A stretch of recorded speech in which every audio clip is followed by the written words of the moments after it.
Michel Lambert, if I want to explain this concept of fields, I think that the local substrate was first of all the American, then with the French influence, and at the time the conquest in English influence. I will show to you, after the study of the first vignette, how we can follow the evolution of these influences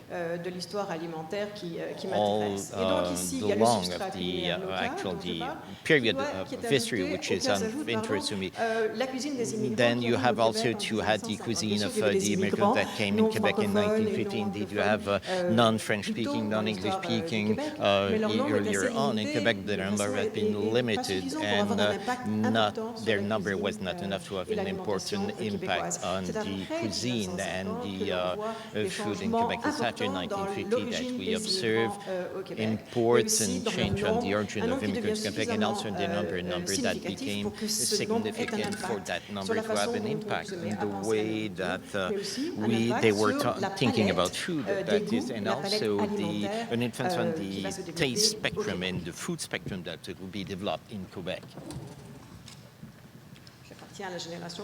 I'm part of the previous generation, so I'm not very actually skillful with technology. So that's Michel Lambert books on the history of cuisine Quebec here to establish the English-speaking food substrate, and because I'm interested by the evolution of the different spectrum of spice and herbs, this analysis of the study that I made of Elizabeth Moxon, English housewife in the 1750, which showed the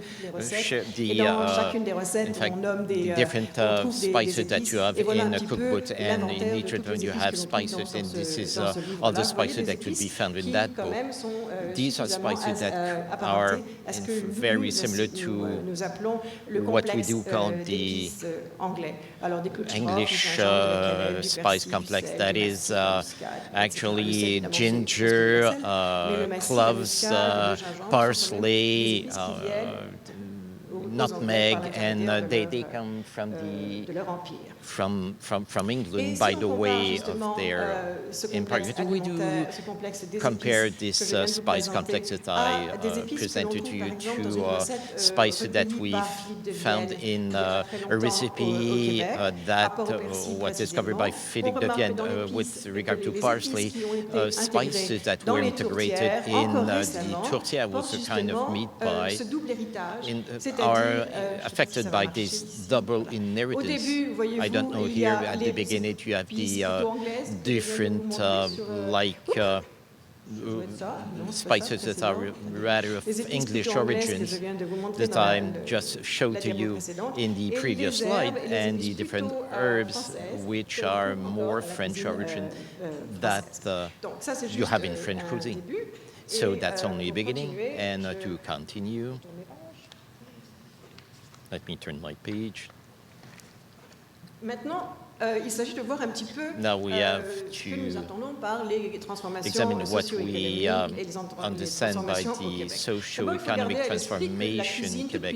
You have to keep in mind that every cuisine will change. The social group cuisine are in contact with other culinary concepts, other culinary practices, and during the history of social group, which are the history of cultural contact cuisine, which second thing you have to remember is that this notion of heritage cuisine is quite problematic, because it has at its principle that cuisine will not change, but such an heritage cuisine, if it be made reference to by Delage and Lambert works, is nonetheless a result of cuisine that were already been transformed and are transforming at the same time. And it's the same thing for the concept of national cuisine. What is national cuisine? It's a construct. There is no French cuisine or French Canadian cuisine. There is actually all kind of original regional, ethnical,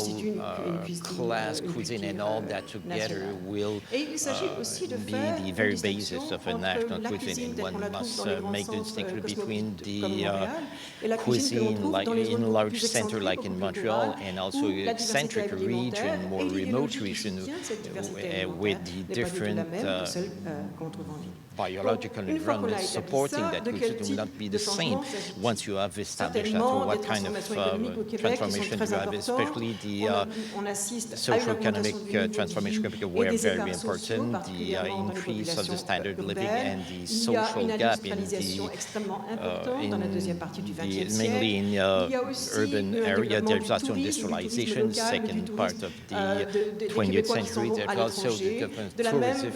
French Canadians were visiting abroad, and also the development of the information industry that will give us access to internet, to all kinds of dietary source. And also there is Quebec, the increasing of the level of education. So these different transformation mark the history, but you want also to take into account the social cultural transformation, which are also very important and are part of the same question. That's the diminution of the size of families. We went from family having 8 to 10 children oftentimes for the first part of the 20th century to the family that will have 1 or 2 children maximum per family. And we also decrease to the decreasing of the number of housewives, especially when the 20th century is progressing, especially the second part, the number of women on the labor market create all kinds of tension inside family, and for the culinary preparation inside each household, and also the presence of immigrants with their different tradition will also give rise to some economic strategies to survive, and oftentimes they will create a small grocery to import product to which they are used to, and little local commerce, ethnic restaurant in that presence of immigrants will also have an impact on the diet. And finally, there was a kind of national conscious awareness, and this is where this history of cuisine becomes important, because in the very rapidly in the second part of the 20th century, the government of Quebec, for instance, decided to produce a French Canadian cuisine cookbook, and this is a very important change. Sorry, I'm having a problem with technology, so that's important. So this is the very foundation, the context of all the stories that I will be telling you. This being said, let's deal with the three things. The first one, maybe that I will not be able to talk about with the transformation of the herb and spice complex in the Quebec food culture. This is an analysis that I made for this spices. My colleague Sylvain Poirier and I actually studied 20 cookbooks published during the 20th century, and we selected which were the most important spices during time. Among the first spices that we found in the 20th century was that Reverend Mercaron in 1903, and this is the of the spice that we identified in the recipe that he was proposing in her cookbook, a book that was entitled to the young woman that the nuns were educating in their religious institution. The number of spices is quite limited, but very English. You have a ginger, you have a clove, curry, and all that.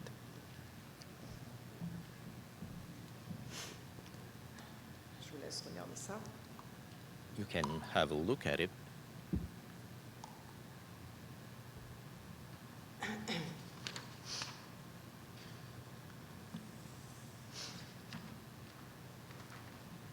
Et si l'on saute 50 ans et And que if you jump 50 years ahead, if you le plus important de la moitié du XXe siècle, soit look at the le most livre de Johann important Benoît, cookbook in the Johann second Benoît dans part sa of the cuisine, Turkish publié en Bell cookbook 1955, called on Johann remarque Benoit que in her le nombre kitchen, de, published in que le 1955. nombre de One can épices notice that et the d'herbes a number augmenté, of mais qu'ils spice sont and à peu herb près increased, toujours but ils they sont quand même remain beaucoup more plus or less importants of the que dans same type.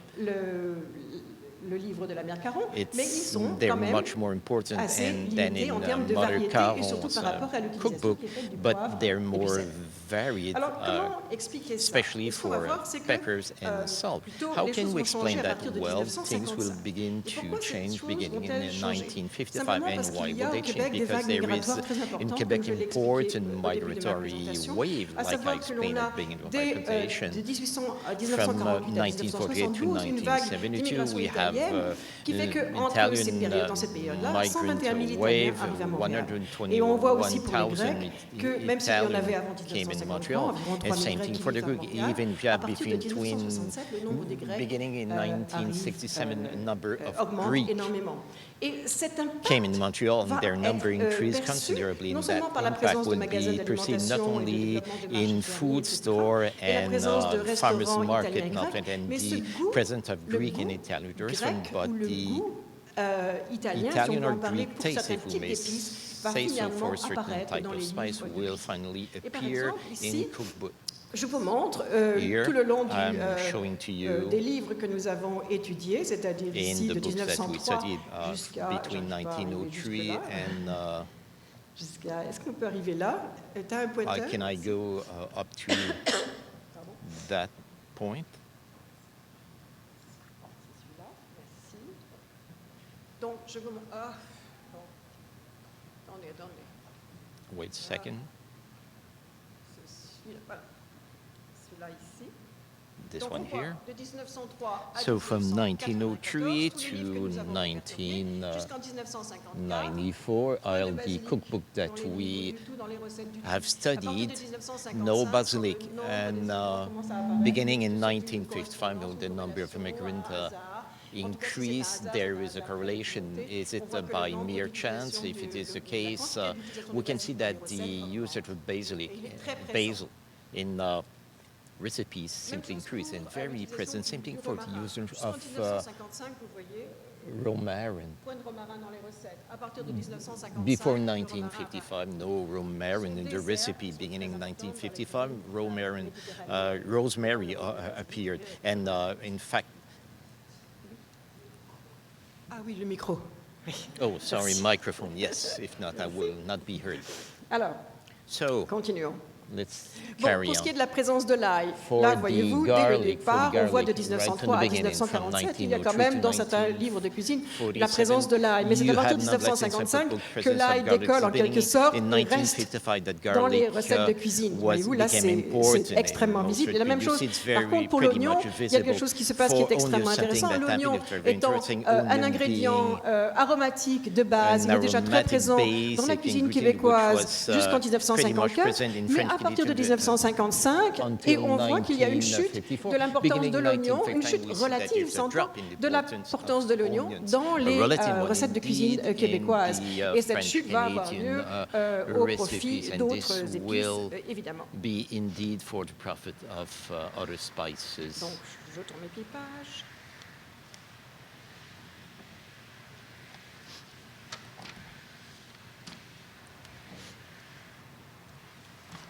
Cette courbe ici, statistique, qui revient qui a été publiée par Statistics Canada en 2011, montre en quelque sorte la population immigrée au Québec, selon le continent de naissance, entre 1991 et 2001, et même 2011. Le dossier, le graphique est assez clair, mais ce qu'on voit ici, c'est trois couleurs qui indiquent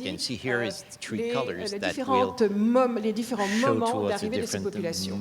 Et si vous voyez, faites attention par exemple à la population asiatique, elle était déjà assez importante en 1991, mais elle continue d'augmenter. Même chose pour la population qui vient d'Amérique latine. Et la population qui vient d'Afrique. Et ce qui est très intéressant, c'est de voir que ces gens-là, bien sûr, arrivent, comme avec les Italiens et les Grecs, avec un désir et une appétence pour les épices et les goûts auxquels ils sont habitués chez eux et qu'ils essaient donc de recréer. Donc, de la même façon qu'avec les Grecs et les Italiens, on assiste à une explosion de petits commerces ethniques, de restaurants ethniques. À la démarche, l'Université Concordia a fait un article très intéressant justement sur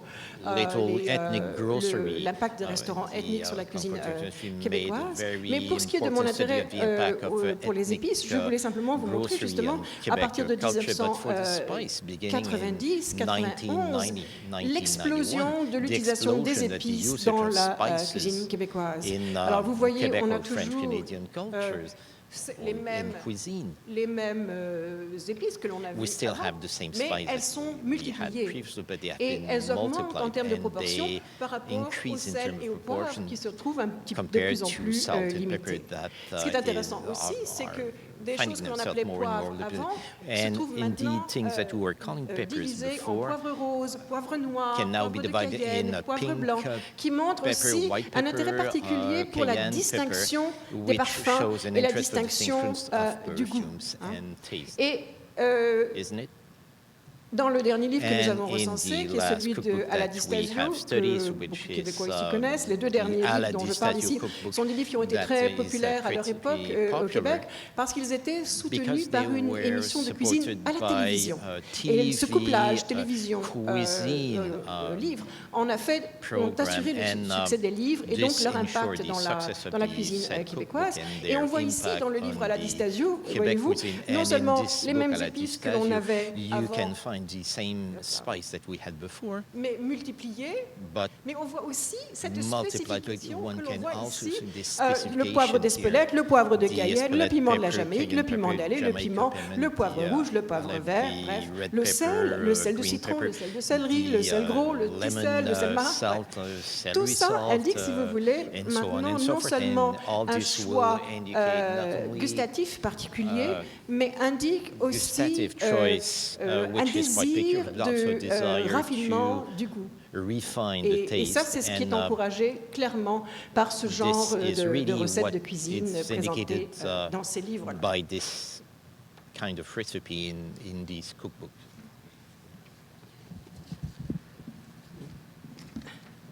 Donc, que conclure de cette petite première vignette? Il y a certainement un rapport entre la présence des immigrants au Québec et la transformation de la palette gustative de la cuisine au Québec en général. Mais bien sûr, il s'agit là, surtout particulièrement pour ces deux livres, les deux derniers livres, de livres ouverts sur l'extérieur, de livres ouverts sur la cuisine du monde, des livres aussi qui sont très portés sur la mode alimentaire, qui est un facteur très important de la transformation de l'alimentation. Mais comme je le disais plus tôt, leur influence en raison du couplage télévision et livre est extrêmement très grande. Alors, on va passer à l'autre vignette. Passons à la deuxième vignette qui va être quand même assez rapide. Marie, tu me feras un signe pour savoir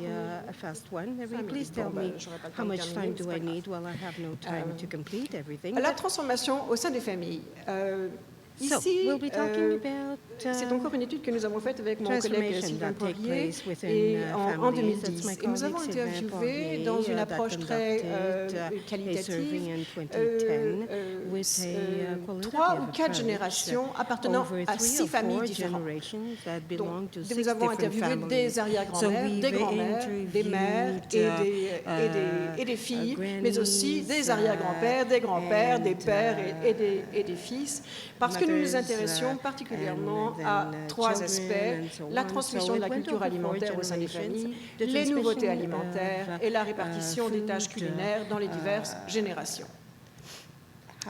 Les familles, évidemment, sont, comme nous le savons déjà, le lieu des transmissions alimentaires. Je n'en parlerai pas parce que je n'ai pas le temps ici, mais elles sont aussi le lieu des adoptions alimentaires. C'est très souvent au sein des familles que des essais d'appropriation alimentaire que l'on fait à l'école ou des intérêts que l'on a pour ce que l'on voit à la télévision sont en quelque sorte officialisés par leur adoption dans les familles. Par exemple, on voit que c'est dans les années 70-80 que le brocoli fait son entrée dans l'alimentation des familles, alors que jusqu'alors, au Québec, les légumes principaux étaient ce que quelqu'un m'a qualifié la trilogie des légumes québécois, autrement dit les pommes de terre, les carottes et les navets.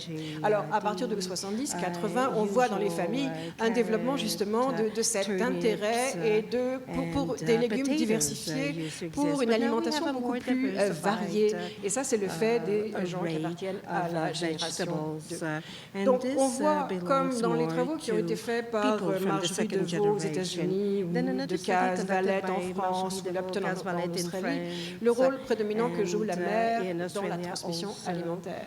Mais à chaque génération, et c'est ça qui m'intéresse, c'est que l'on voit qu'il y a des transformations dans les responsabilités alimentaires.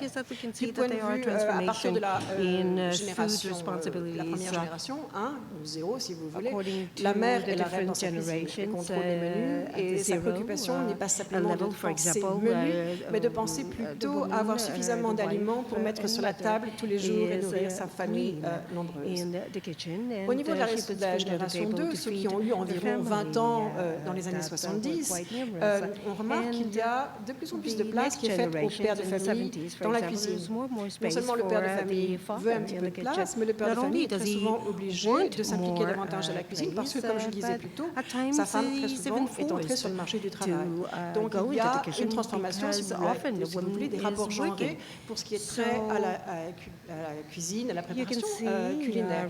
C'est aussi quelque chose qu'a remarqué Luna Bégin dans son beau mémoire de maîtrise qu'elle vient de défendre il n'y a pas longtemps sur justement les transformations du travail culinaire genré au sein des familles québécoises.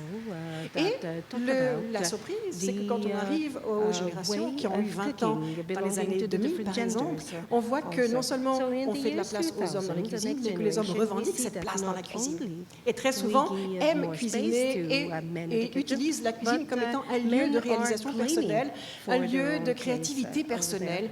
Et à tel point que certaines fois, les jeunes filles les jeunes femmes dans nos entrevues nous ont dit « moi, je suis très contente de laisser mon conjoint faire la cuisine, moi, je m'occupe du ménage et cuisine, ça ne m'intéresse pas. » Donc, au cours de 3 ou 4 générations au Québec, on voit qu'il y a une transformation des responsabilités alimentaires.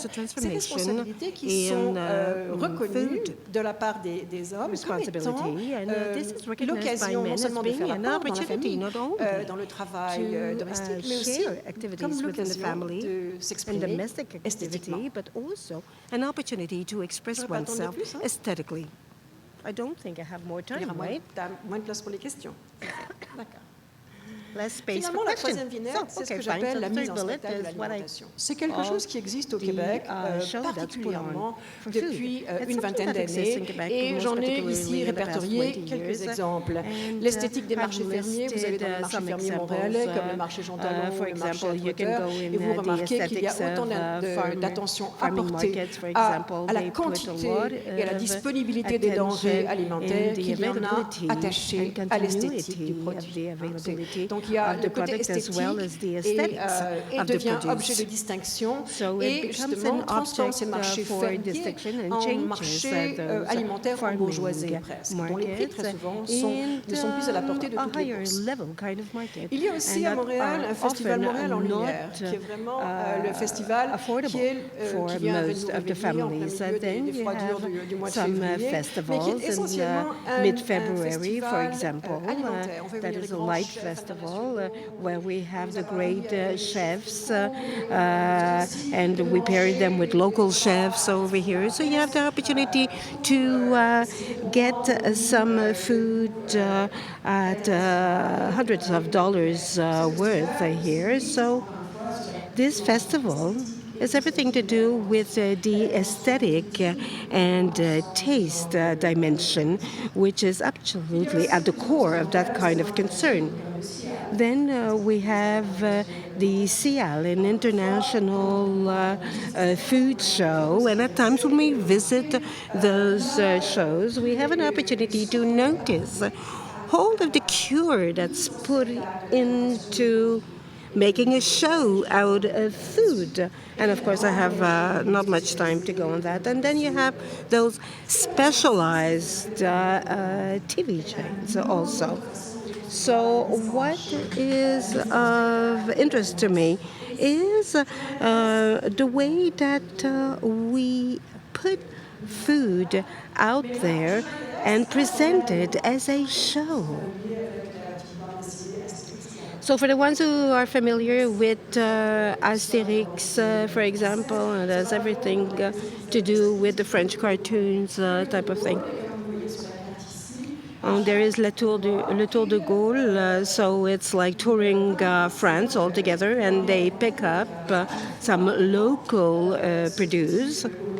And each and every time, this character, Asterix, takes up an opportunity to speak to the different farmers, cultural comments, exchanges ideas on food, and all of that in the context of food, which has everything to do with being invaded by Romans. So then, you have all those different cartoons about Romans and so on. So in Quebec, we have something very similar. For example, we have 3 or 4 in other countries, whereas over here you have 2 types. One is the different itineraries that are offered. Of course, Quebec is characterized by great distances from one place to another. So at first, there is the Victoriaville walk around, for example, and you go to farmers, pick the produce, meat, honey that comes from such and such place. So general interest and offers you the full assembly of produce that are available. And then you have the thematic itinerary. For example, we have the maple route. That is also an example. And all along this Victoriaville route, we realize that there is a higher ridership year in, year out. For example, you can see the number of sales. The sales sites were 24, and over the years it went up to 44 and 41. And you can see all of this, the sales, and it's now well above $1 million as turnover. So you can see that these events are presented by the producers and farmers, for example, all of that to stimulate local economy. The one of Victoriaville are the 2 first weekends of October following an itinerary that is offered, for example, where you have the opportunity of visiting farms and companies and so on. But you also have the opportunity to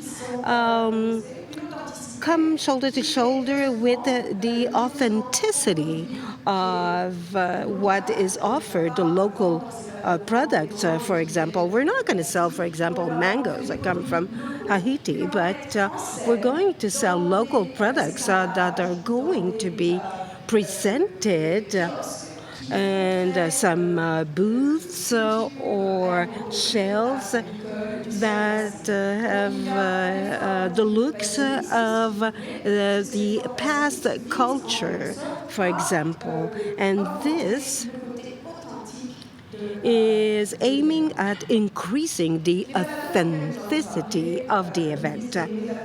So people to whom we spoke to is that they like being proximal to the producers and the quality of the products that are offered, but they also like the parallel activities, for example, dealing with milking sheep and so on. So food becomes some kind of a hobby, for example, a leisure activity. So it no longer looks like what used to be seen in the early 20th century. We are at a higher ridership.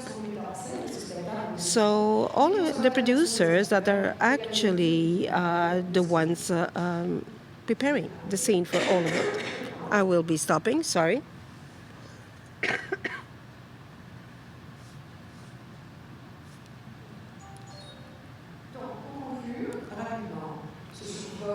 So in conclusion of this overlook that is totally summary of the production activity in Quebec, we can see that there is an interest for local product and also for what comes from abroad. Quebecers are used, and the ones that can afford paying for those products are used to having an access to a diversity of products on the shelves, and don't necessarily like to go back in time, for example. So people enjoy visiting producers, but they're also aware of the food safety aspect. And so people in Quebec are involved in food safety. And in Montreal, we find food deserts where people cannot have access to fresh food because the only businesses are convenience stores that only sell a large quantity of dry products. But also, with respect to food, Quebecers want a responsible farming aspect and socially responsible. And this is why the Victoriaville farming path is interesting, because they have the feeling that they're purchasing quality produce, and this will allow that the farming area that are being economically marginalized will be able to stay sustainable. It has everything to do with the production and traceability of the product that we're currently consuming. Thank you.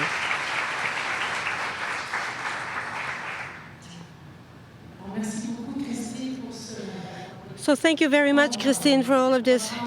We don't have time for questions? Yes, we do. We'll take a few minutes for the questions. So thank you for this profile that you made of the Quebec consumers. That is actually very rich and diversified.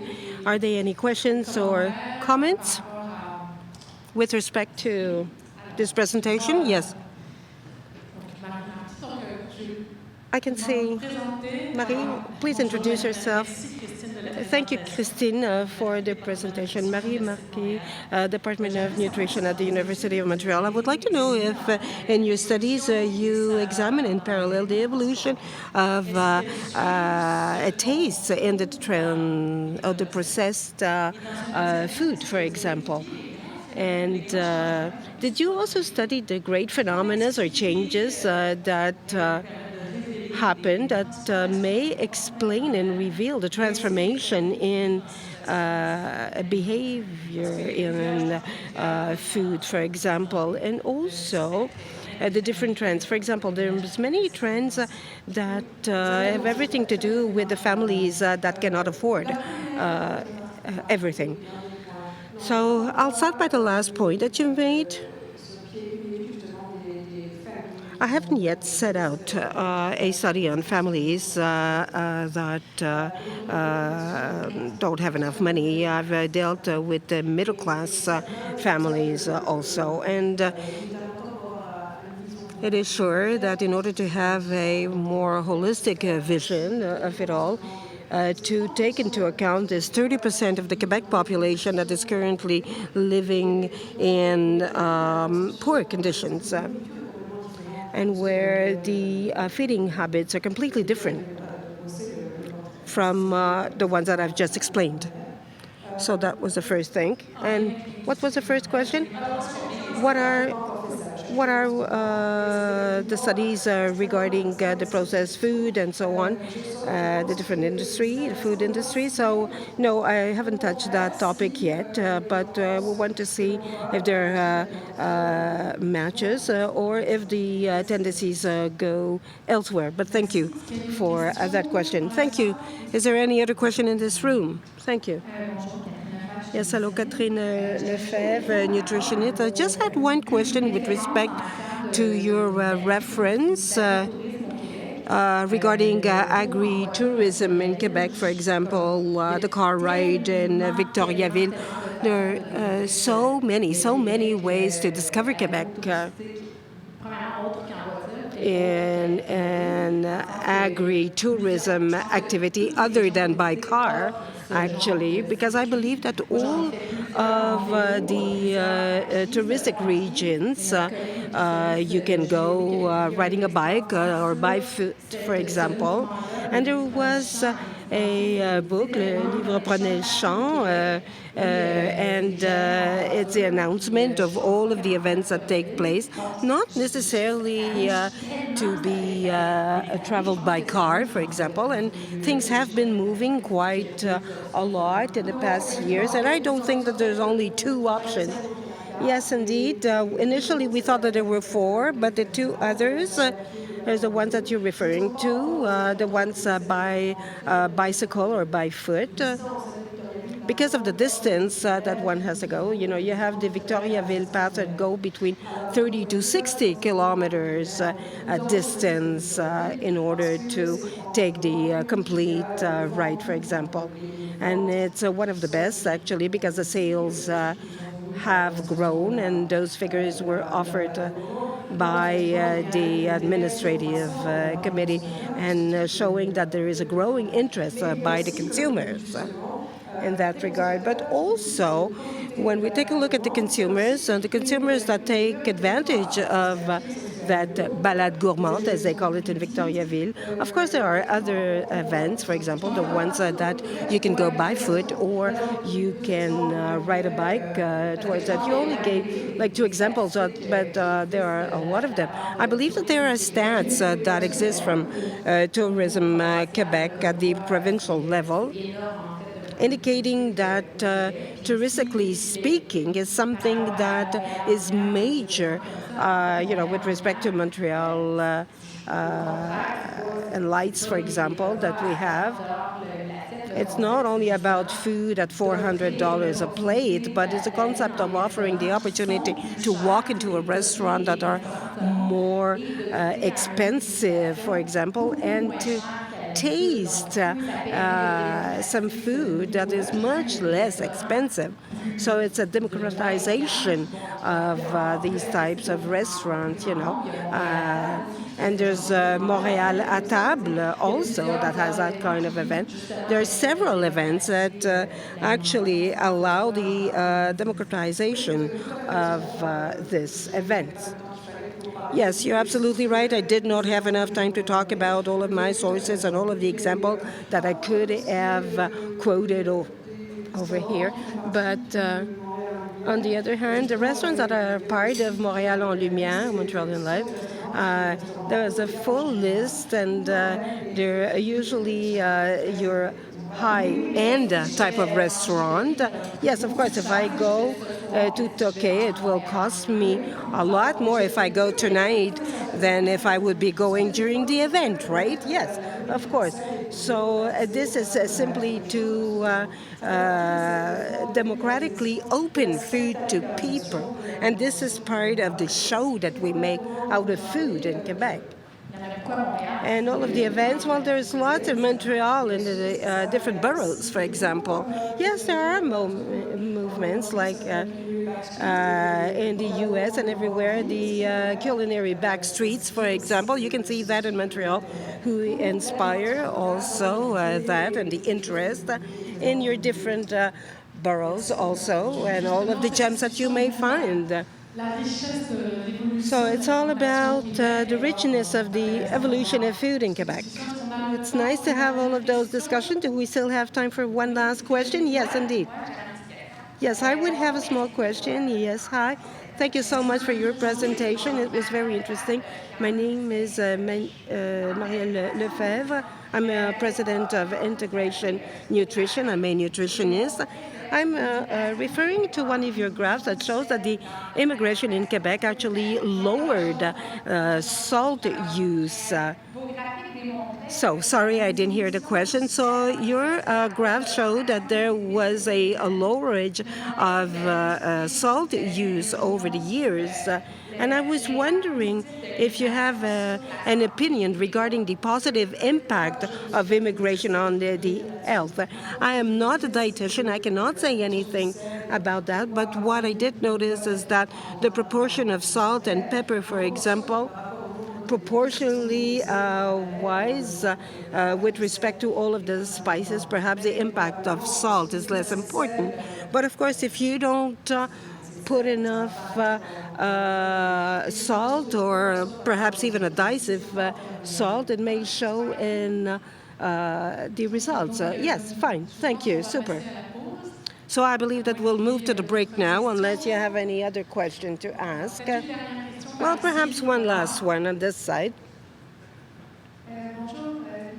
So, hi, Laura Desjardins, PhD students in sociology at the University of Quebec in Montreal. I noticed that the quantity of onion had increased during the Second World War. And I was wondering if you had noticed any other transformation around that time that could have been influenced by the broader context of that era.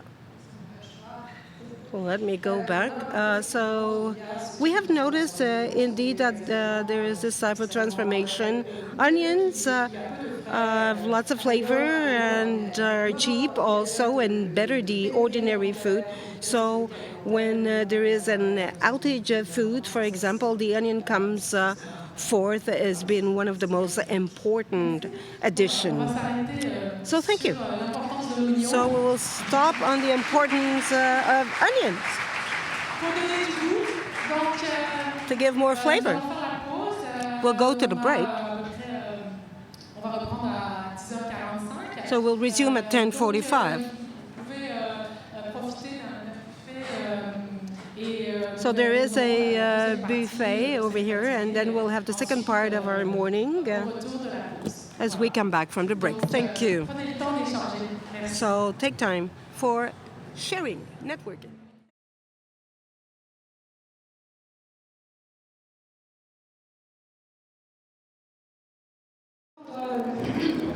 La deuxième partie de cette matinée avec les conférences scientifiques. Et on poursuit cette réflexion sur les cultures alimentaires.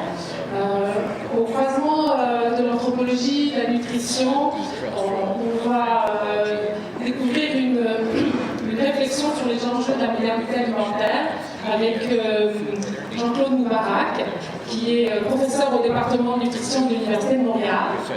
Et il va nous parler donc la transformation des aliments, the transformation of food and food cultures. Alors bonjour, ça me fait plaisir d'être ici. Merci pour l'invitation. Je vais mettre en parallèle deux types de transformation.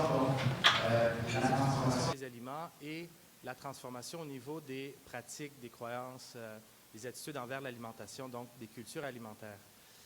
On connaît le vieil adage « on est ce que l'on mange et on mange ce que l'on est ».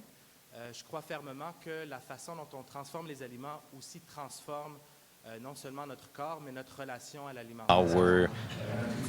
Not only our body, but also our culture, our food culture.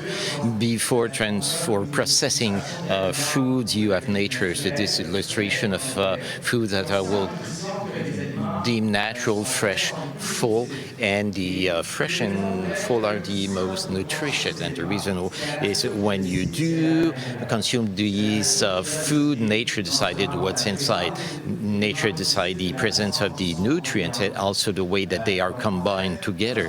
And when you do ingest the full food, the old food, you appropriate all this knowledge which is part of the natural food. We say that food is being made by nature to sustain life, and in that case, nature will work and to the the best of our well-being. Some food are perishable, some natural food have to be transformed to be edible, and food processing became a very important practice for the history of humanity. In this book by Richard Wanga, which is a physical anthropologist from Harvard University, he deals with the history of cooking, and he underlined how fire played an essential role in human culture. Human beings of the past, cultures of the past, when they are compared to today's culture, there is a common point with all the food culture, that is the home kitchen is the standard. So, and food are processed before being consumed, and the fact of cooking meat allow human beings to get more energy and invest less energy in digestion and mastication. Time was freed, and we could use our brain to observe creation. And he explained that cuisine transforms our biology with decrease of the masticative apparatus and by the improvement of the density of the brain. So what the important point is that cuisine transformed our biology and played a very important role in our evolution. Cuisine also had an important role in the development of society. In his book, Richard will propose that cuisine really transformed social relationship, and according to him, it would have given birth to the nucleus family, the fact of sharing the activity to produce food and also process it, transform it, linked the work of man and woman, and allowed for the makeup of the nucleus family, the nuclear family. So through human evolution, human culture develop very creative way to combine and cook food. These different meals here are were literally perfect in the framework of evolution. We could study them scientifically to understand the principle at the very foundation of it. And in fact, these different recipe will be part of the different nations' pride, and there is naturally a link between the pride and the identity of human beings. This food processing will be more and more giving way to that kind of transformation. Processing, that's quite a drastic transformation. You have a wide diversity of products, but when you do analyze them, you can see that most of these products are based on very similar substance.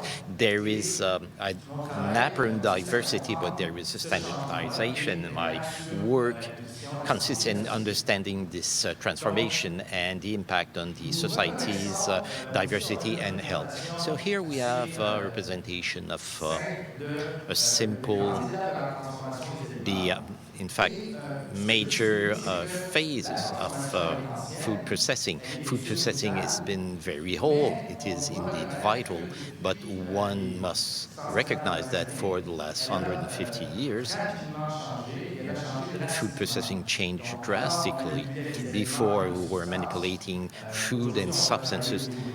Today we will work at the gene and molecular level, so we do intervene more and more deeper in matter, and we have to ask ourselves questions if the way we do process food nowadays could be a potential threat. So I'm interested by this era called the Anthropocene, which began with the Industrial Revolution.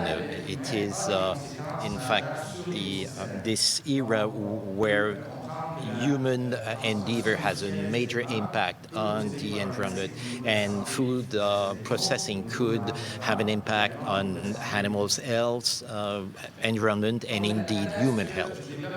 So the thesis that I developed with my colleagues since 2010 is that food processing play the central role in the global food system and represent a major determinant of the quality of food and of the state of well-being of the different population and health state of different population. We do recognize that food processing is essential to human life, but in our research, we identified the type of processing which we call ultra processing, and to our research, we showed that the consumptions of these ultra-processed food has a negative impact on the health, culture, and also the environment. I will naturally define what we do mean by that terminology.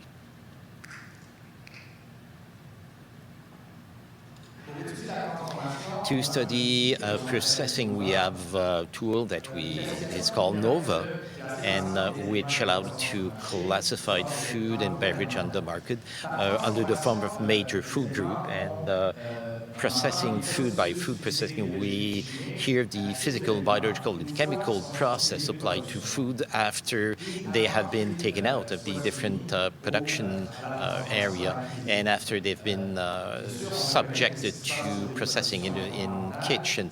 Indeed, what happened on the production area is very important. What happened in the kitchen is very important, but literature was lacking on the side of studying this time when the foods is processed before we purchase them in a grocery.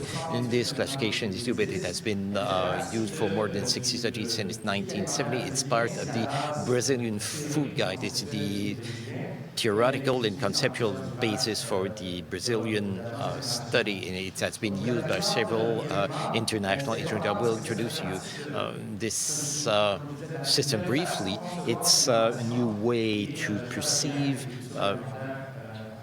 food, and I will do the link with the different food culture later on. We have 4 major food groups. All the fresh food will be grouped together, or in fact, those that are minimally transformed. You have vegetable, you have legume, you have dairies, you have nuts, you have meats that are either eggs that are either dried or frozen, pasteurized, fermented, but without the addition of fat or salt. The only substance that could be added would be preservative to naturally give them a long shelf life. We are preserving what nature gave us. We do prolong their shelf lives and make them easier to use in the kitchen. Then we had the culinary ingredients, which are substances extracted from food, which are pretty much refined, like sugar, butter, salt. And the goal of this transformation processing to have ingredient that will allow us to add some seasoning to the first group food. And the processed food, in fact, are the element from the first group to which salt, sugar, and other elements were added, like some dried meat, some dairies. And one more time, the processes and the knowledge to produce food from the true group is part of humanity's heritage. These are very ancient methods that we modernize, but if you look at the production of oil, bread, cheese, these are very old processes. And from the standpoint that we are dealing here with food that are part of mankind's heritage.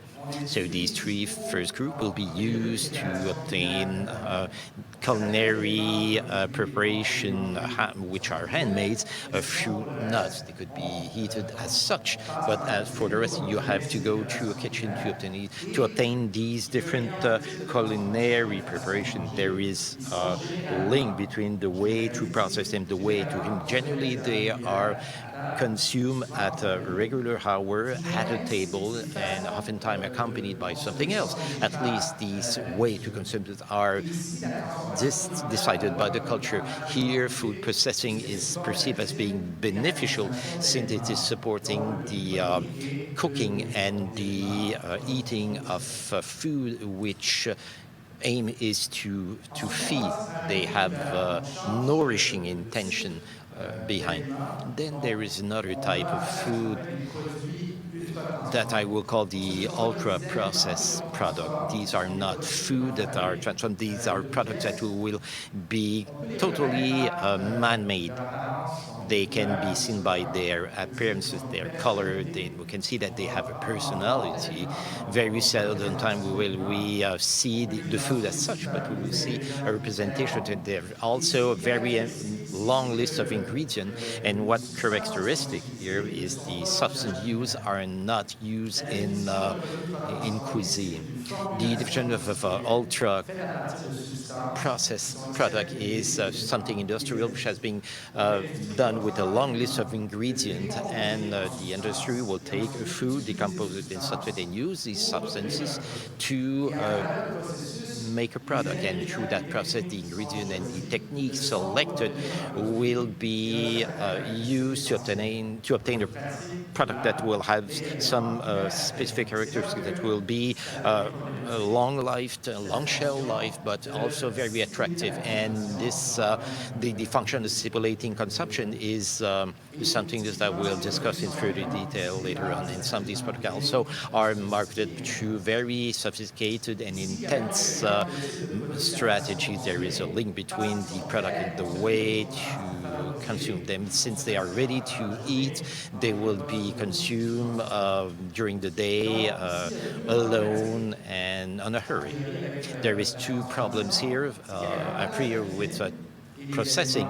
It replaces cuisine and more nutritious food, but it also fosters consumption and overconsumption above the mere needs of nutrition. Here we have three ultra-processed food, and if you look at the list of countries, they are very similar as for the difference of product. There is flavor differences, but they are very similar. The main difference will be in the appearance, the kind of personality that will be built around. We say that producers will sell more than calories. They will be selling commodity, health between quote, desire, status, which are concepts and ideas which will allow industry to ensure an infinite growth.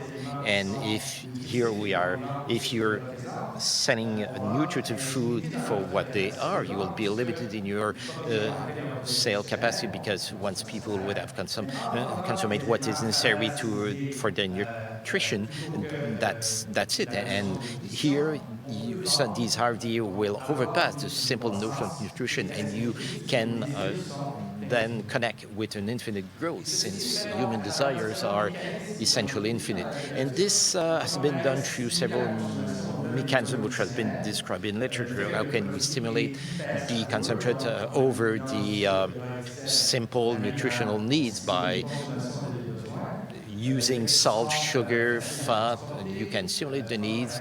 These products are easy to be moved around. They can be consumed inside of TV or computer. The fact that they are very rich in sugar, they have no effect on society, and the consumption of these products could affect normal mechanism that will normally regularize appetite, and then you're losing control and consuming to fulfill your desire. Moreover, these products, at least here in the country, are offered at a very low price. They are accessible, they're highly advertised, and the availability could naturally foster consumption. So these are some of these product characteristics. I will do the link with the food behavior, and where this consumption will be less human, if I may say so. And according to me, this consumption comes in when the individual has lost control, doesn't know what he or she is consuming, and consume over his or her need. It could be linked to the actors, to the company that produce them. One more time, I'll be generalizing. A large part of these production could be linked to about 10 main corporations. So the problem is with the loss of control over your behavior, you can talk about the loss of control and your capacity to change the food system, because when you have a market which is pretty much concentrated with very powerful actors, it is very difficult to change things. So I wanted to make that link also. I will present to you a slide on the different data we use NOVA to characterize the food behavior of several populations in the world. In Canada, we examined the Canadians' grocery basket, and we naturally classify that by the different calories and looking at the evolution during the 20th century. These are statistics taken for published by Statistic Canada. So the part of the calories in the low processed went from 42 to 200. The different culinary ingredients went from 22 to 9.3, and these two curves will show you the relative decline of the kitchen. And it is mainly the highly processed product that replace cuisine and basic food. Indeed, not all Canadian families went that way, but if you do examine the average, this trend is very obvious. We do believe that in the world, because this study was done in other countries too, there is a transition where you use food pattern based on kitchen or cuisine based on fresh and low transformed or low processed food. If you are in Tunisia or in France, your food will change, but what is common to all these traditional activities is based on very low processed food. So there is a transformation towards something which is more and more based on the ultra processed food. In the United States, 69% of the daily calories come from ultra processed food. In Canada, it's 48% coming from this type of product. In our research, we were asking questions about the impact on nutrition and health, and we found that when you do compare different populations' data, the more you consume these ultra-processed products, the more the quality of your food deteriorates, and you will be consuming more sugar, more sodium, more trans fat, less protein, minerals, and vitamins. It is an observation that we made in several countries, be it the United States, Chile, Brazil, Canada, and this relationship seems to be universal. We also have data on the relationship with some health factor. This is a study that will be published in the Public Health Nutrition Review, where the percentage of calories was coming from ultra-processed food in the different, if you want, family food basket. And what we are seeing is that countries like France or Italy, these data are about 15 years old. So in countries where a lot of countries where people will cuisine a lot, Italy, France, or Greece, obesity will be lower than Britain, Germany, or the United States, where the kitchen has been abandoned. And so when countries abandon the kitchen, they will develop the problem of obesity, chronic illnesses. There is cohortal studies that were published in November 2016 that demonstrate that very clearly. So I will continue by talking about food culture. I will compare France and the United States as being two extremes. You can see here the annual sale of ultra-processed product in 80 countries. So the United States, this is where this type of product dominates. This is where the ultra processing began. Canada is a good second, and you can see that it's not all the high revenue country that went the same way. France and Italy is purchasing twice as less ultra-processed product compared to the United States and Canada. In our research, we see that the transforming of the consumption of this product is not explained by education or revenue, and I do believe that the hint of food culture is very important for what we notice. If I do compare United States and you have socio-economic indicators that are more or less similar, we'll go rapidly over that. Just to say that we are comparing apple with apple, and the health problem that different obesity is much more important in the United States. The same thing for diabetes, and the index of body mass is also different, and I've showed you that processed food were much more important in the United States. We've seen it also with the average consumption of sugary beverage, which are 3 times more important in the United States. Same thing for snacky food. So let's compare France and the United States. I will use the data coming from the studies of Claude Fischler and Estelle Masson. They compared the different practice of European food compared to the United States. And when they asked to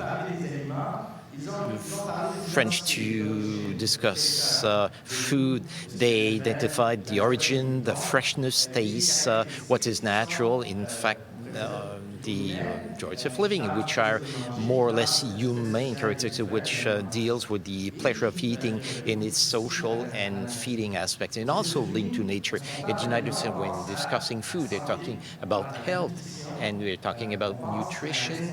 They're talking about individual responsibility, and at the limit about guilt not to follow the government recommendation. So this is a much more technical aspect, I would say, in the United States, an aspect linked to this, to what the relationship between health and health and nutrition. In France, to eat refers to sociability, to share something with somebody else, to family pleasure. It's something much closer to the United States. This is much more personal and intimate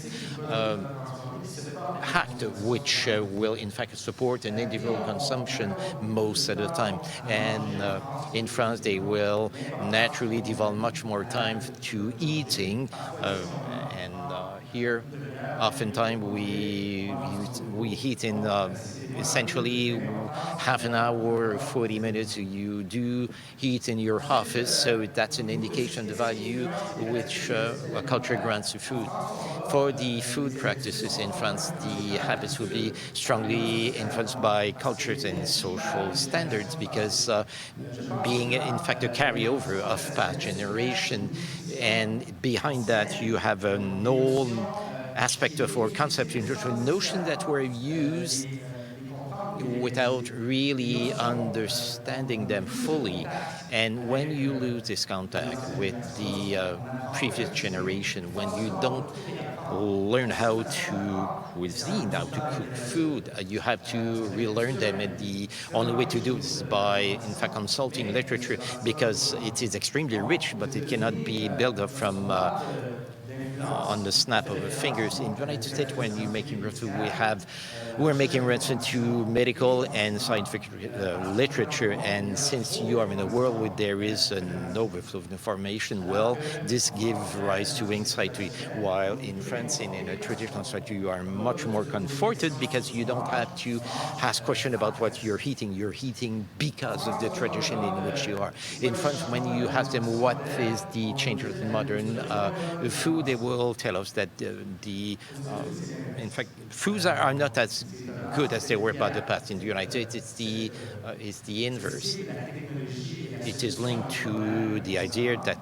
progress and technology are the solutions to our problems, and that we do improve food, we do reformulate, and the fortification of products are the example of an improvement for the American. In France, they have a much more social and positive attitude toward food. It is conflictual and individualistic, and I cannot but to make the link with the different characteristics of the ultra-processed food, which, according to me, will put individual in struggles again, between what we desire and what we need, where we, in fact, are very seldom time the winner. And I'm a witness of it. So the different problem in food, actually, they're naturally concerned by quality, be it for pesticide, taste, or the different substances which are used in processing product. So they're talking about quality. In the United States, the problem is based on nutrition, and people are lacking responsibility to perform the right choice. And that's also the kind of language which is put forward by the ultra-processed making company. They say that products are available, and we have to do the right choice by reading the information on the different type of foods. This will also naturally give rise to different food policy. In France, GMO will be regulated. In the United States, no real regulation until now. In France, school food will be defined in detail with a code putting the emphasis on local food. It's like to say there is a regulation, but it is so broad regulation that it is very flexible, and it is also defined in functional nutrients, where you can get out of the minimally transformed food. In France, they are adopting a much more regulating approach, while in the United States, they are essentially aiming at the voluntary approach, which have demonstrated mitigated results. So on different level, which universe is the best? One cannot change its culture, but human beings can perfect themselves. The food system is built up to reorient our food system here in Canada. We have to work on social and standards, and what can we do in terms of public nutrition to promote cuisine and fresh and not much transformed food. Well, we can decrease advertising on ultra-processed food, take them out of pharmacies, etc. It's a very long battle, but in a very difficult one, but a necessary one. On the other hand, I believe that there's a lot to be earned in promoting a good diet in sane food. And how can we modify our food system to create new economic opportunity to be in harmony with health? I believe that it is by betting on the very low transform and processed food, especially in school, bottled, etc. And I'll be, in conclusion, I will invoke the Brazilian food guides on which I had the opportunity of working, and it was an instrument of changing the food system over the fact that they wanted to educate the population. The Brazilian food guide were essentially encouraging Brazilians to purchase low transformed food, to avoid fast food restaurants, and this had an impact by orienting the choices of the citizen to vary the food offering. And the golden rule of the Brazilian guide is very simple. It's in fact, they want to always go in the direction of preferring the low processed and fresh food compared to highly transformed elements, and they in fact will be stemming from the directive of different ministry, not only the health ministry in Brazil. And the intention was to bring this philosophy here. And the new Canadian food guide will be changing in that sense. It will not be perfect, but we are changing the vision, and we are going through the promotion of naturally house-made cuisine, and we will put the emphasis on low-processed food. So these are the redefining of the cultural standards, and having a new vision that will reorient the food system, and not only aim at nutritional education. So this is it, and I will conclude with two types of advertising. We have a special edition of the Public Health Nutrition, and one of our colleagues, Anthony Fardet from France, will produce this book, Halte aux aliments ultra transformés, mangeons vrai, let's eat real, let's all the ultra processed food, and I believe all of this will be of interest to you. Thank you.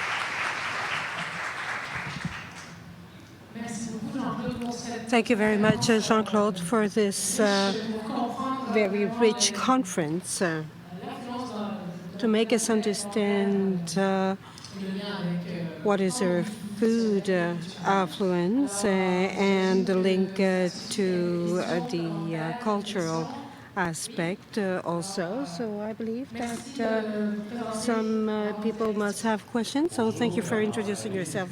Hello, Bernard Lavallée, nutritionist. Thank you, Jean-Claude, for your presentation. You know that I am a fan of Nova. If you open a fan club for Nova, I guarantee I'm going to be a member. So Health Canada actually published its steering principles, and we adopt this new food guide.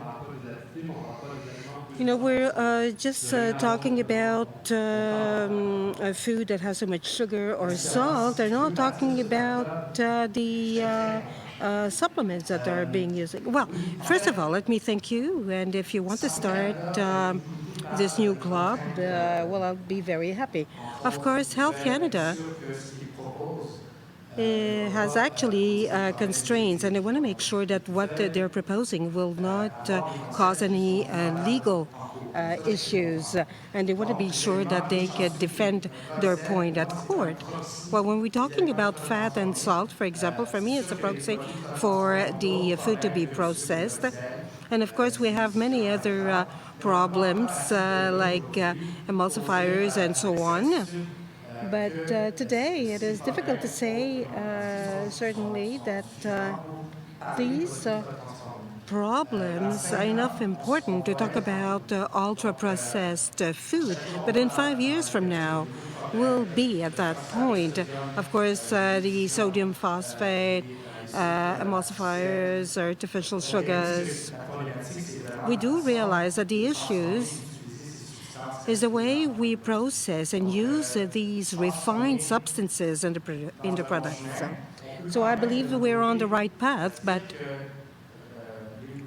on the other hand, we may say that the processed products, well, is an ideal way to preclude all of the products containing extra salt, extra sugar, and so on.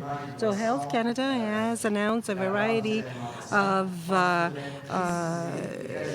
drinks and food that are favorable for our food habits. For example, we could understand more if we talk about fresh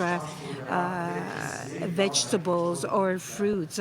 If they could specify that, it would be a lot more clear. And in 5 years from now, we'll probably only talk about the ultra-processed food. But nonetheless, we can go ahead and talk about it ourselves. Yes, is there another question? Jean Labrec from the Montreal Business School. Thank you for the information. I would have a question regarding declassification, because we have the ingredients that are processed and then the food that is processed. And then we have the food that's ultra processed. So we usually associate the food ultra processed, I would call it junk food, for example, chocolates and drinks and so on. But when we're talking about processed food or minimally processed food, like shepherd's pie, for example, to what extent can we say that there is an increase of consumption of these ultra-processed food that went from 21% to more than 40%? Well, if we're talking about lasagna cooked at home, we would decompose it in food and ingredients. We classify food when we buy them at the store, for example. When it's prepared by the store, we have to take a look at the ingredients that were processed or ultra-processed. For example, when we use monoglycerides, for example, different tastes that are giving, coloring agents, and so on, anything that would change taste and color. When these are used, the product is considered as being ultra-processed. Same thing for yogurt. If it's minimally processed, if it's made with milk, for example, if we add sugar, some aroma or color, well, it becomes an ultra-processed product. The over-processed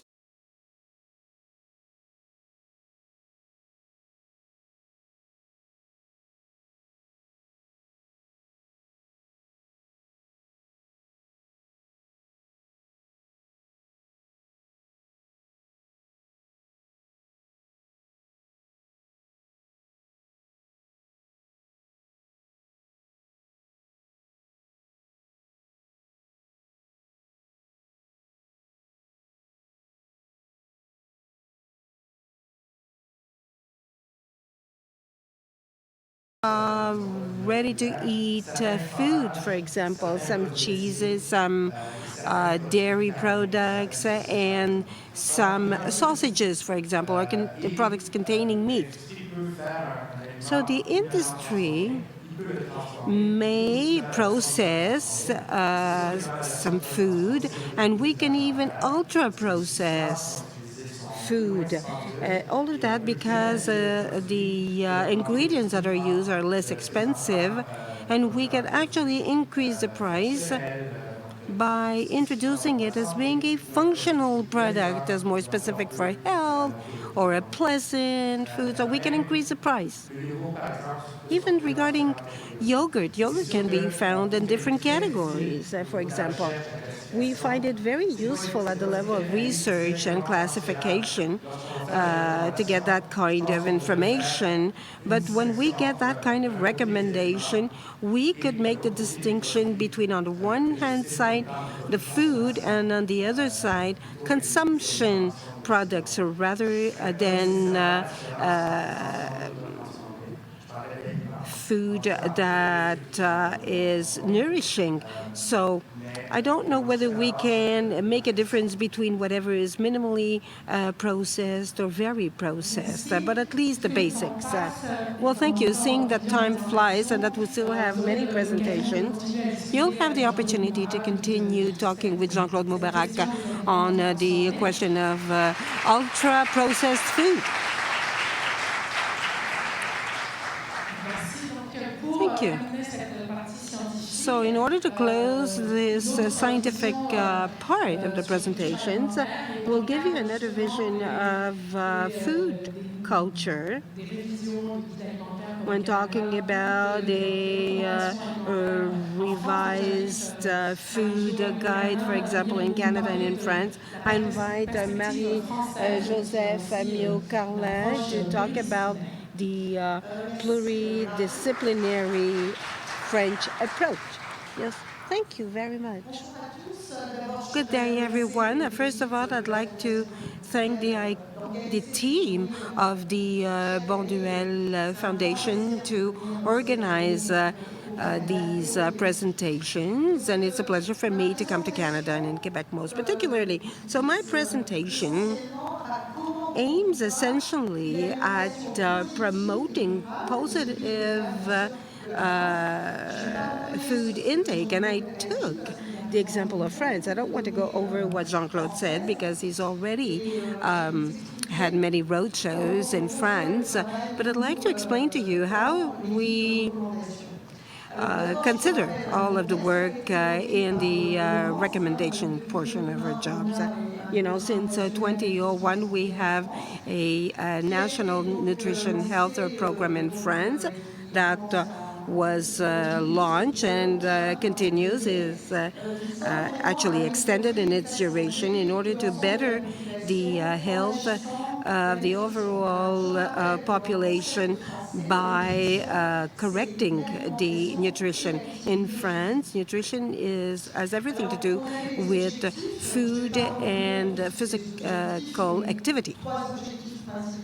So we have three main objectives, one on the modification of food consumption, and the other on the modification of life hygiene, of physical activity, for example, and another, the modification of the markers of nutritional conditions, for example, cholesterolemia, diabetes, and so on, and obesity, of course. And all of that provided a guide to inform the general population, but not only, also the specific population, pregnant women, children, etc. As Jean-Claude already mentioned, in France, we have school messes, for example, and this is very important in our food education because the menu is structured at the different food cafeterias. And we specify in terms of protein, we add constraints with respect to local production, to citizen meals, and so on and so forth. And this is also part of the national program on nutrition and health. So in terms of nutrition, because we're running late on this new nutrition health program, they kept also the goal of reducing the weight for children and adults, but we didn't really see any increase on average. We had a strong reduction of sugar and salt consumption and fruit consumption, most particularly for adults. But these betterments are not homogeneous, and in fact, we realized that there are social inequities that were created regarding health, and the poorest people actually do not abide by the recommendations. So the National Plan Nutrition Health is also paired with the obesity plan, and in this plan, there's an axis regarding the fight against social inequities regarding health. So we'll talk about the different axes, actually, and we'll come back on it. So within the recommendation, it was also mentioned that nutrition is based themselves on nutrients. We have a nutritional one, not necessarily understood by the consumer. Then we have a very informative nutritional labeling, but it's very difficult for the consumer to understand it. Like, for example, the lasagna can be placed in different categories, but we've established a new score that goes from A for the best one to E for the less good one. So we insist that the recommendation must be based on the food and correspond to the choice needed by the consumers. So our security food agency actually grouped with the ANSES, the security food and at work also, and it was in order to optimize the food intake, so prevent any food risk, meaning that we have to cover all of the nutrients, and also prevent any illnesses that could be transferred. So we have to be able to optimize changes without any changes that should not be too major, for example. So we can say, for example, we eat more fruit and vegetables, more fish, and avoid food that is exposed to pesticides and so on. So our different steps were made at the level of the general population. So we've had investigations that took place on the food, and that is representative of the population, nutritional referencing also.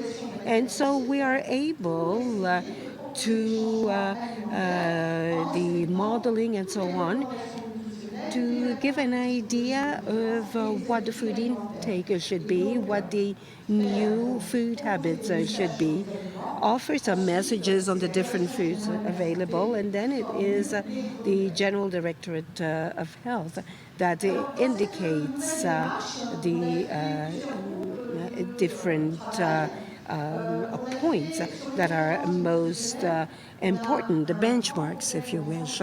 So we've had a great problem in France, and I believe it's a problem across the world. It's a problem with vitamin D, where there's a deficiency, for example, lack of, and we can say that in France, 80% of the population does not have the proper level of vitamin D intake. So we studied the nutrients, pathologies, and the category of food. And let me show you, because we've changed somewhat the category of food and the portion. So regarding the pathology, for example, we based our studies on epidemiology study. And so we grouped all of the food that reduce different pathology, for example, pathology, diabetes, cancer, and so on. So we took a look at all of the cereal products, because they're too refined when consumed, and I could tell you more about it. But the cereal products are preferred when wholesome, actually. And then the consumption of some groups of food can either increase or reduce the different pathologies. For example, you've heard about the polemics on dairy products. It could be favorable for diabetes, cardiovascular illnesses, colorectal cancers, for example, but it may increase the levels of cancer at the prostate. So I don't know whether the colors are quite clear over here. Blue to reduce and pink to increase. This is what is the coat color over here. And one thing that we love in France is wine, of course, and farm products. So we can see that on cardiovascular illnesses, and we can actually put figures on that. Moderate consumption, 10 grams of alcohol for women and 20 grams of alcohol for men, will reduce the illnesses, the cardiovascular illnesses, actually. But of course, when we increase, you tend to get the opposite reaction. So there's also things that are very important, is the way food is prepared.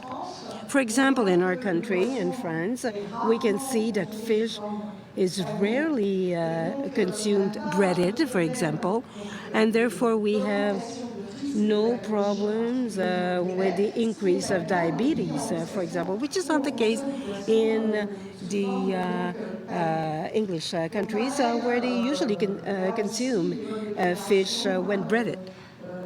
And also we saw that some smoke preparations or salty preparation may increase some cancer forms. Then what is going to be hurtful for French people is anything that has to do with red meat, cold cuts, for example. So there again, we've identified the dosage also that will lead to an increase of different pathologies. And what is really hurtful are the sweet drinks. So what we did is we tried to establish the limitations of consumptions of some food, and we quantified, for example, the pop drinks, sweet drinks, and we compare them with fruit juice, for example. So we have the different quantities that are established for consumption by men or women. And also cold cuts, well, this is what we eat in France mostly, and of course cheese also. So we're limited now to 25 grams per day. And red meat, for example, 70 grams per day. And this is important because you see, this is another way of taking a look at the ideal meal, for example. This is a study that has to do with food habits of 2,500 workers, 14 countries. But what we can notice is that in France here, you can see that meat is at the core of the ideal meal of your plate. So, and it has everything to do with what is balance and all. So in the Mediterranean countries, we have a concept regarding food. So if Asterix said that these Romans are crazy, well, our foreign neighbors actually say French people are crazy. Because you can see how we eat in France. You saw what Jean-Claude said. We spend more than 2 hours a day eating. So what do? We talk about food, recipes, what we're eating. And it is truly something important and anchored in our culture. To the opposite, you can see you have countries, I was about to say, like the US, for example. Jean-Claude mentioned it. We can see that the concept is on a commodity. For example, in Venezuela and Brazil, for example, we're more on the friendly aspect of it all. So the principles of the Red investigation from France is that there is a strong environment with respect to other countries in food. In France, 50% of the persons that were interrogated actually considered that there is an impact on environment and that this is a major importance. And also, we can see that food is at the heart of our life, and you can see that you have also all of the websites, social networks, mobile applications, Facebook, Twitter, etc. We all have our apps regarding food. So when I talked about the category of food in France, up to date, for example, we have dry vegetables, for example, and some of them are in the categories of vegetables. But now we talk about dry vegetables.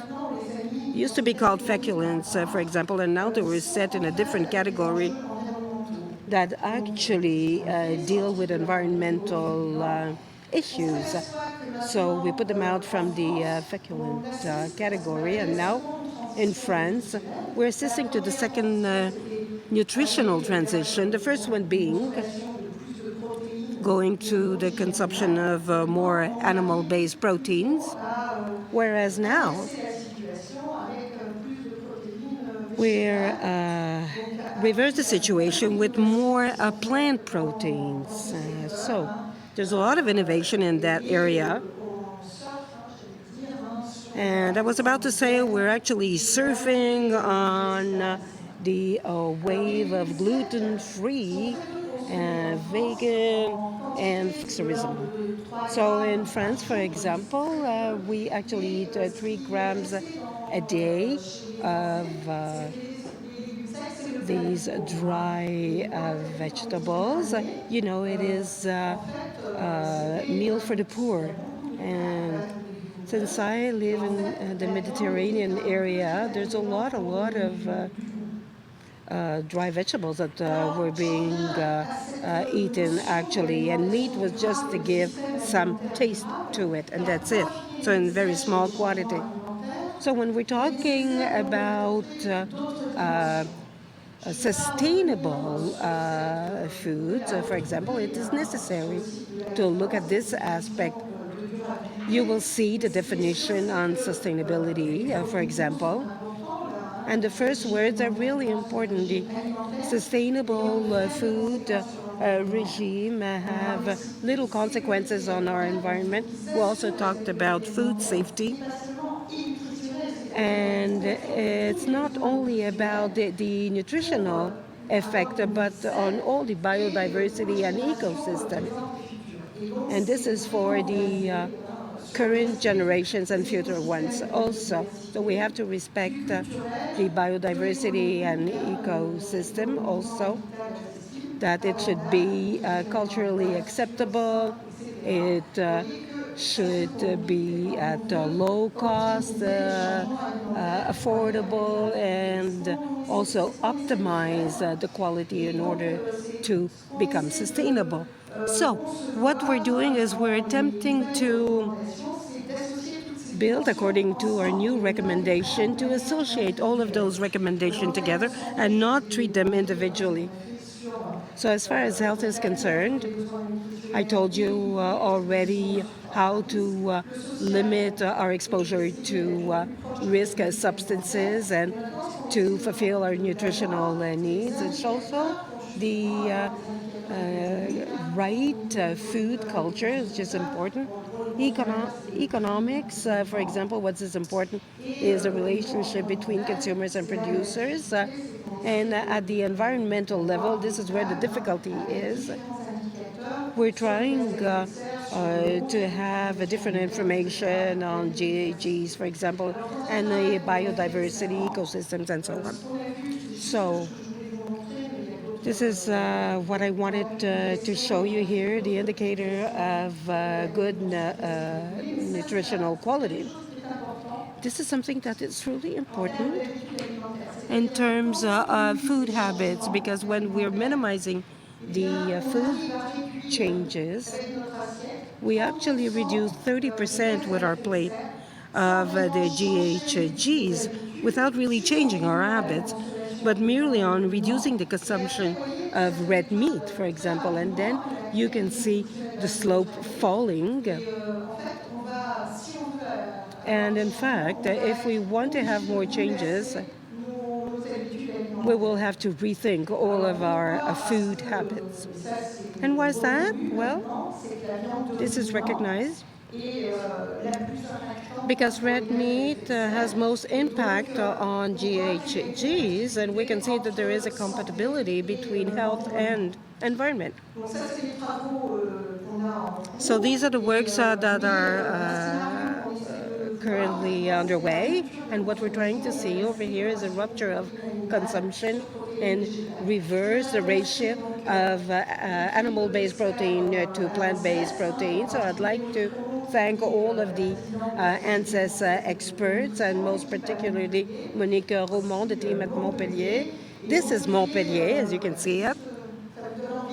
And Montpellier, well, looks attractive, right? And certainly hope that sometime soon we'll have our meetings at Montpellier, and we work a lot on the multidisciplinarity on sustainable food. So thank you so much.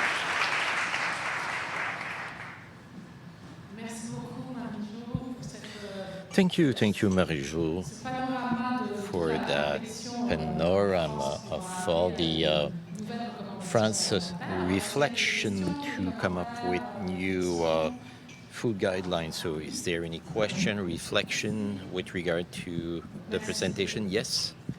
Please proceed to the microphone. Introduce yourself. Good morning, Simon Lebier from Laval University. Thank you for your presentation. I had a question. You mentioned that it's important and the messages intended to equip to respect other values, other cultural or social standards or norms. Do you have any example to give us with regard to that? If it is suggested to French to reduce the proportion of cold meat or something else, how will they respect French culture itself? Very good question, but before modifying, we have noticed that the French plate is quite, it quite an easy play to make small changes, and it is oftentimes a story of more of an issue of quantity that is to if you want to optimize it at the scale of the population, but also at the individual scale, you will decrease the cold meat, let's say, but let's say it will be only 5 grams per day, and you will include the so-called all grain products, and oftentimes it is only small quantity of the order of one part of food per day or something, where it is much more difficult when you have not much diversified food plates, and then you have to introduce new food, because when you come up with food plates over a week, let's say, the best eaters will have access to about, let's say, 70 products, different products, and the less good eaters will always eat the same thing in a monotonous way. And this is where the difficulty stems from, because you will have to introduce new foods, and introducing new food means that they will need to be accepted by the individual as such, and that's really the difficulty. If not, it has to do with small quantity. You know, in France, I'm working on Tunisia also, and Tunisia is much more difficult because the food spectrum is not as diversified and much more restrained. Do we have another question, comments? Maybe I have a question about the legume. In France, you have traditional food like the lentils and the petit salé or the cassoulet with pork and sausages and meat. So you want to increase the consumption of dried vegetable and legume, and decrease cold meat. But will you be aiming toward the vegetarian, let's say, recipes? Well, you know what's best in the cassoulet is the sausages, isn't it? Pork sausages. That's what's important. You cannot make the transition easily, but in the tradition, like we said, in the Mediterranean tradition, meat was a very minor ingredient. So let's say chickpeas, things like that, were the main source of protein. The main difficulty, since we have had the erosion of the Mediterranean diet, or because you know, to prepare legume needs time, and from them on, you have all kind of innovation that happen to try to bring solutions with good quality products, but there is all kind of preparation that you certainly do not know, like soca, soca, for instance, and paniche, which are based on chickpea and which are still pretty much consumed in the southern France. Thank you. So maybe a last question right here.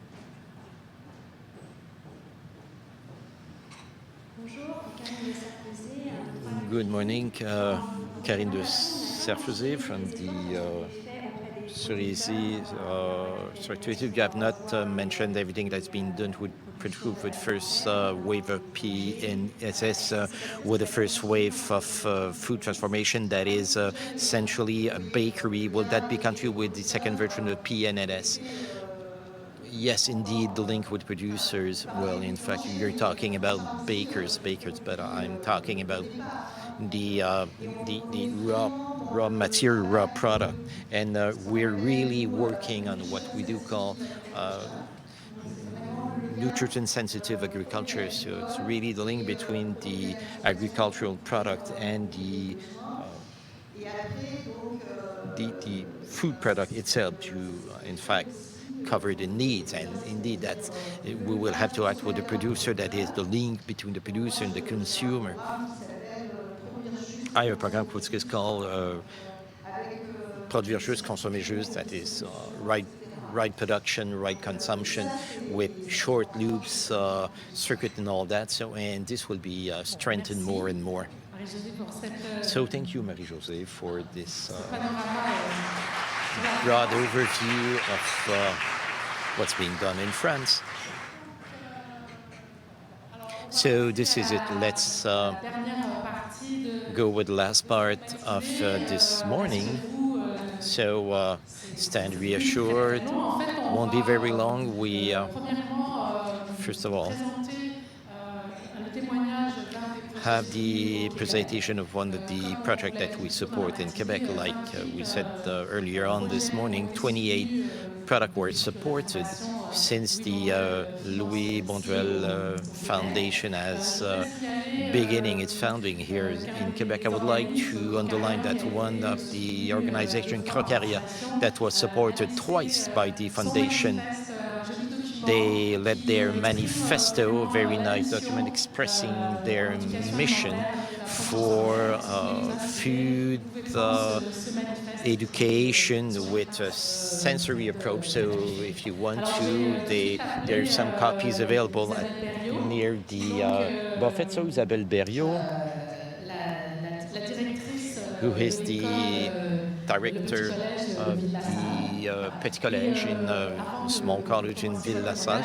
So before you begin your testimony, after that testimony, we will, in fact, attribute the Louis Bonduelle Award. So the mic is yours to discuss about the green classroom.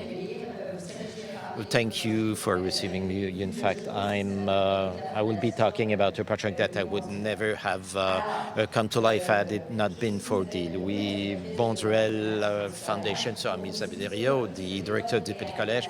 This school is situated in Ville-la-Salle, southwest Montreal. We have 600 students between 5 and 12 years old. It's quite multi-ethnic and quite wealthy environment. I tell you that we also are a candidate school to the International Baccalaureate. So next year, in June 2018, we should be actually authorized and be an official EB school. The project began with my predecessor.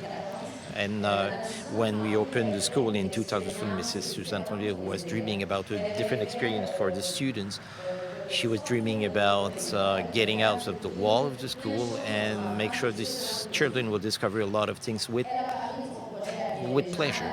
She discussed her project with a lot of people, a lot of organization, and two organizations immediately came forward to help us. It was the Table des Développements Social La Salle and the Carrefour Jeunesse Emploi.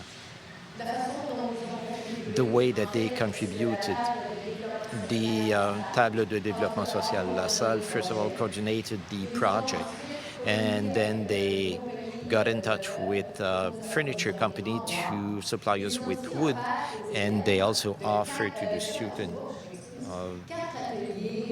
students from 14 group, they offered 4 workshops during spring 2016. As for Carrefour Jeunesse Emploi, these are young school droppers that try to drop in, and they naturally organize the terrain and the table, and we had the help of the ministry for everything that was processing the residue. So the project also included a large table where we could go out and do the classroom, do the teaching, but also large bin where we can do urban agriculture. The first workshop was about sprouting, and then you have the transplant of sprouting in larger pot because they were simply growing. Workshop number 3, in fact, with preparation of the sprout, and finally in the month of June, students were able to plant everything that they had worked on previously. The beginning of the bin of the large shop was also to create links with the community. Oftentimes, morning and evening, people will sit at our table to read, relax, discuss. We also want to do urban agriculture with youth, and we want to learn by getting out of by the school, getting out of buildings. So at this time of year, our table is pretty much in demand. We want to do science manually and also create link with the international program. So for us, the green classroom is a collaborative environment where people can work during the day. It's in fact helping police. You don't have to keep silence. It's a place for discovery. So students from kindergarten that raise butterfly, they begin at zero. They were able to let go dozens and dozens of butterflies. It was wonderful to see the young children's faces and what they did with their project. And indeed, it is a place of pleasure, not only for the small one, but for the older one too. And also during lunchtime, the school staff will sit down there to exchange or in fact discuss on pedagogy or simply to chat together.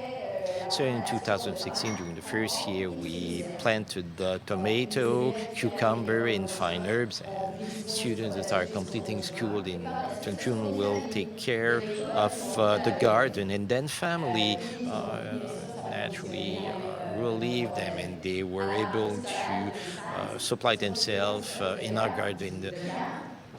In September 2016, the students from the post school were fulfilling a role for their colleague, and they could naturally do things like harvesting the different product food for dips and things like that. These are examples of our production. This year, third grade student took the garden in charge. They decided to join usefulness and pleasure. And in the international baccalaureate, you have to answer to several questions during the school year. One of them being, how do you get organized? I decided to do some history research and to do something similar to what the Iroquois were doing, nothing less. So like the Iroquois did at the time, they planted corn in the beginning, pea around, and also different butternut and for us it was this green classroom was a first, because even the project initiator retired. It was a pleasure for me to continue, and young people decided that one garden was not enough, one green classroom was not enough, so they decided to create a green brigade. They come to see me proposing a different project, always having in mind good food and environment. So we wanted to actually buy reusable dishes for the cafeteria, so no more styrofoam.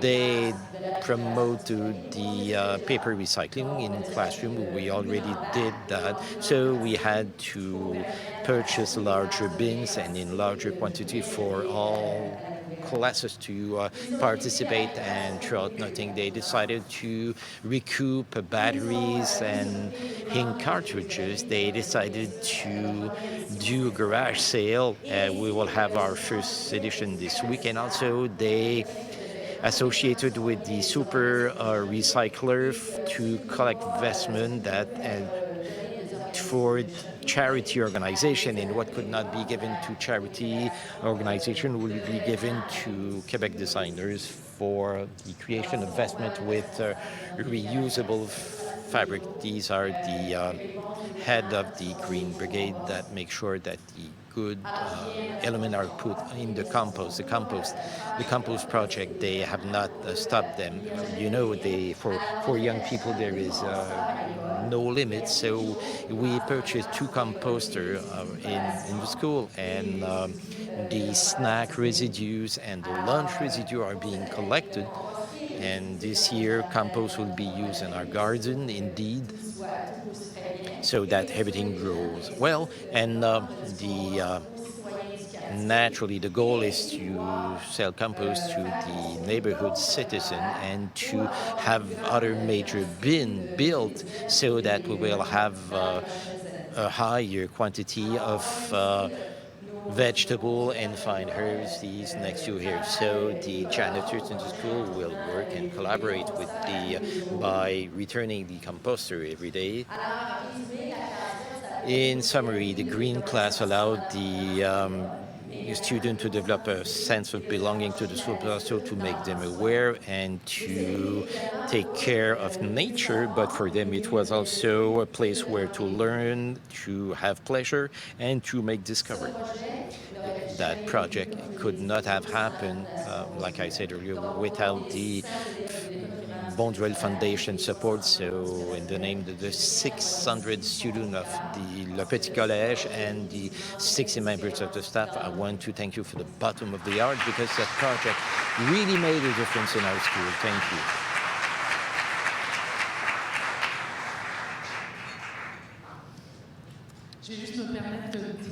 Please allow me a little anecdote. I had the opportunity to visit the project last fall with one of our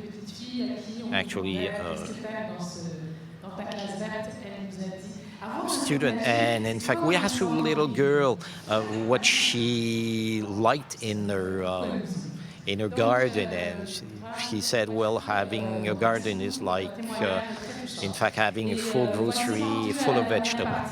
So thank you for your testimony. For the last part, I will grant Mr. Velfort and Marie-Jo Onyokarin to give the Louis Bonduelle Award to the winner. So she said it's a female. She's a female winner. She naturally divulged that. Well, it's a pleasure with Danielle to attribute this prize here in Montreal, this award in Montreal. Danielle actually talked about it in his introduction. I'd like to say a few words about this project. This year we had 34 projects, 10 from France, 10 from other European projects, 4 from Quebec, and from other projects which are quite varied, from Australia, Uganda, Mexico. All these projects are indeed linked to food and nutrition, but calls upon different disciplines like epidemiology, human sociology, food sociology. We had a few examples here, and more. There is project based on the food behavior, so we're quite pleased with that. What I found interesting this year is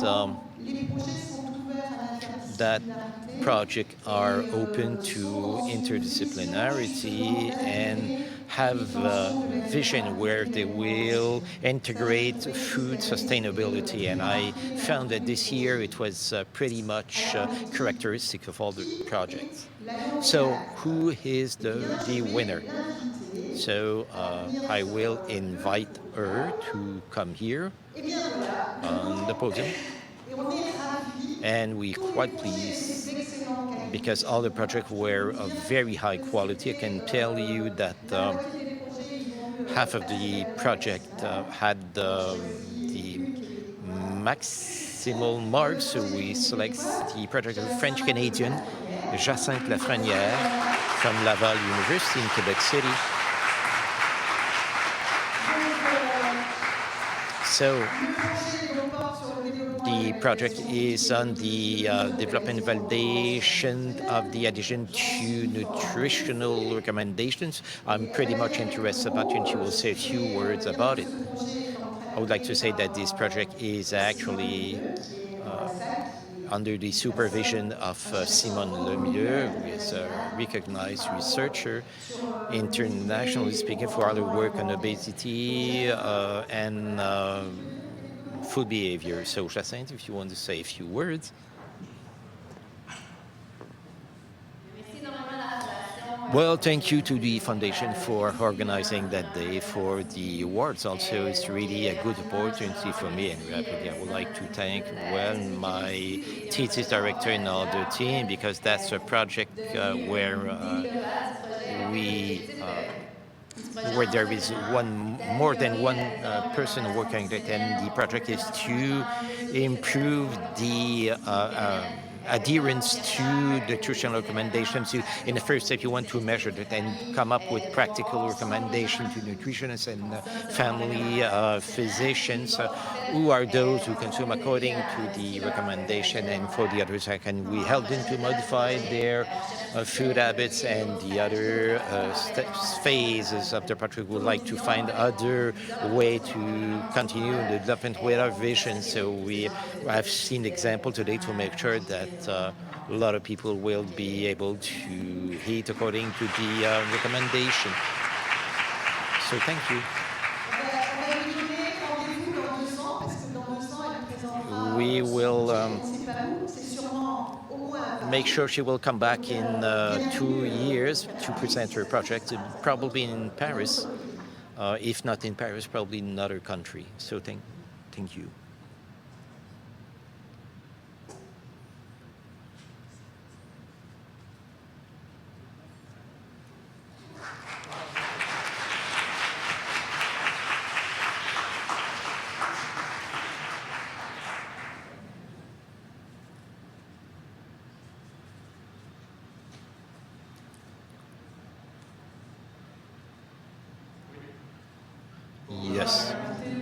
Yes, in conclusion. So in conclusion, Daniel Villefort will say a few words about this one. Well, first of all, I'd like to thank you for having been here, to have assisted to this 10th meeting of the Foundation. The Foundation is trying to do, is what we're trying to promote the, in fact, good diet. And I would like to naturally thank the presentators and the participants one more time, to congratulate Jacinthe Lafrenière, who won the award this year. So it's quite fortunate, because doing this meeting in Montreal, and French Canadian is winning. So one more time, you see that I'd like to see this foundation is becoming more and more international, like Bonduelle, and indeed food more and more is becoming more and more international in every country, and we've seen it with this morning presentation. So thank you for being present here, and there is a little lunch, if I'm not wrong. So Marie, you will say a few words about that.